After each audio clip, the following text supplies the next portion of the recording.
गार है जहाँ पर नबी अकरम सल्लल्लाहु अलैहि वसल्लम ने आराम फरमाया था। इसके बारे में मैंने भी आपको बताया। धारित तो उस जगह पे मैंने दरख्त भी लगवाया है, लेकिन मैं अभी जाके सब तक है यानी उनसे कह के कोशिश कर करके लगाया। कर सकते इसी जगह पर दुश्मनान पहुँच गए थे हुजूर को ढूंढते हुए, तो अल्लाह ताला ने वायदा किया था अपने हबीब की हिफाजत का। वल्लाहु यासिमुका मिनन नास, कुरान गवाह। आपने उस पर जब आराम किया दुश्मन बाहर आ गए। कबूतरी ने उसी वक्त अंडे दे दिए, मकड़ी ने जाला फरो दिया। अजल से आज तक मकड़ी तो जाले बुने होंगे, अजल से आज तक मकड़ी ने जाले तो बुने होंगे, जो गारे सौर ने देखे वो जाले और होते। बेशक वो जन्नती मकड़ी थी जिसने अल्लाह के हुक्म से अल्लाह के हबीब की हिफाजत फरमाई। दुश्मनान पहुँच गए, गान के बाहर आवाज़ कर रहे, कौन है अंदर, बाहर निकलो। आप अल्लाह की इबादत का मशरूम थे। सैयदना अबू बकर सिद्दीक से कहा, ऐ सिद्दीक कुछ गम ना करो, अल्लाह हमारे साथ है। देखो आपने दस्त मुबारक उठाया तो पैरों बह को फुलफुल से रास्ते चलता है हमारे, हमारा कुछ नहीं होगा। लिहाजा वो देख के परेशान हो गए, वापस चले आए। 4 दिन यहाँ गुजारने के बाद पीर के दिन शाम में आपने यहाँ से निकलने का वायदा किया। यहाँ नीचे कुछ रिश्ते में रहता था, हुजूर यहाँ खड़े होकर तशरीफ लाए थे, खड़े कदमों से। पीछे से आमिर बिन फुहैरा हज़रत अबू बकर सिद्दीक के आज़ाद करता गुलाम बकरियों का झुंड उस पर चला दिया ताकि फसलों की जान ना रहे। अरब के लोग फसलों के निशान बड़े एक्सपर्ट हो गए, पहचान देते और बड़े कदमों से चलवाया था ताकि खाना खत्म रहे तो ये समझ ना पाएंगे कोई यहाँ से इंसान होता है, तो उसके ऊपर से बकरी चलवा दी। उन्हीं बकरियों का दूध रात को तोशे के तौर पर ऊपर पहुँचाया जाता था। रात के अंधेरे में तेजरा आमिर बिन फुहैरा रज़ियल्लाहु ताला अन्हु तो रात में चुपके से दूध ऊपर पहुँचाते थे और कभी कभी बकरी ज़िबह करके वहाँ पर वो पकाकर भूल पे खिला दिया करते। देखें अल्लाह का करम देखें। और मदीने मक्के से अबू बकर सिद्दीक के बड़े बेटे हज़रत अब्दुल्ला वो तोशा लेकर आते थे, वो पहुँचा जाते थे और मक्के के हमले नहीं पहुँचाते थे कि दुश्मन अब क्या किस तरह ढूंढ रहा है।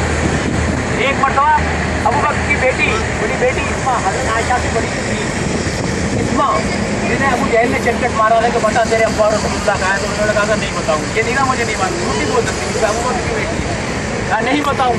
तो मक्के वालों ने जलील किया अबू जहल को कि बदबख्त हमारे यहाँ मर्द जो है औरतों पे हाथ उठा दिया, पूरे बच्ची पे हाथ उठा दिया। बोलेगा गुस्से में था इसने नहीं बताया। बोले तुझे नहीं मालूम है अबू बकर की बेटी, ये बता नहीं सकती, मर जाएगी, सारा खानदान कुर्बान हो जाएगा रसूलुल्लाह को, नहीं बता सकती। तो उसने 100 ऊँटों का, 100 ऊँटों का और वो भी ऊँटनियों का इनाम रखा था कि रसूलुल्लाह को होगा। ये बदबख्त की साजिश थी मूसा अलैहिस्सलाम के जो हाँ उससे ज़्यादा बदबख्त था। लिहाजा वहाँ से खबरें आती। एक रात वो बच्ची छोटी सी इस पहाड़ पे खाना देने आई थी, तोशा देने आई थी। आप देखिए मुसलमान बच्चियों को बताएं कि इस्लाम क्या होता है। वो बच्ची मासूम अकेली आई और जब वो सारे सौर के अंदर दाखिल नहीं हो सकती थी तो ऊपर पहाड़ में जो सुराख था हवा के लिए जाने की रास्ता थी, वो उसने खाना लटकाया, खाना नहीं पहुँच सका हाथ उसका उसके अंदर, तो उसने अपना नाड़ा मुबारक खोल कर उसने कपड़ा बांध कर रसूलुल्लाह को खड़ा दिया। ये अबू बकर के बच्चों की शान है। तो लोग अबू बकर सिद्दीक के बारे में गलत ख्याल रखते हैं, वो इस्लाम में दाखिल हो नहीं सकते, तो बदनसीब। ज़्यादा उसके बाद फिर आप यहाँ से चले तो आपकी ऊँटनी यहाँ बुलवाई गई नीचे ऊँटनी और सैयदना अबू बकर सिद्दीक का पला हुआ एक ऊँट वो यहाँ आया और आप बैठे ऊपर के पीछे बैठे रसूलुल्लाह अपनी ऊँटनी पर बैठे, अबू बकर सिद्दीक के पीछे बैठे आमिर बिन फुहैरा और दोनों चले। साथ में एक और आदमी था जो रास्ता बता रहा था। बहुत कम किताबों में उसका तस्करा होगा दुनिया की, बहुत कम लोग जानते हैं कि चौथा आदमी भी साथ में था। वो कौन था मैं आपको बहुत आसानी से बता दे रहा हूँ। उसका नाम था अब्दुल्ला इब्ने उरीक़त। वो अपने ऊँट पर आगे आगे चल रहा था, उसको किराए पर लिया गया था कि हमें मक्के से मदीने जाने वाले रास्ते का खुफिया रास्ता चाहिए क्योंकि स्ट्रेट रास्ता है और हुजूर को इधर से जाकर अब मदीने वाले रास्ते पर जब सीधा आया तो उस पर यूँ चलवाना था उसे, यूँ। तो इसमें दर्रे थे क्योंकि सीधे रोड पे चलेंगे तो पीछे से दुश्मन देख लेगा, वो घोड़ों से आके कवर कर लेगा। हमें ऊँट पे चलना था तो रास्ते को यूँ काट कर चला गया था, जिग जैग।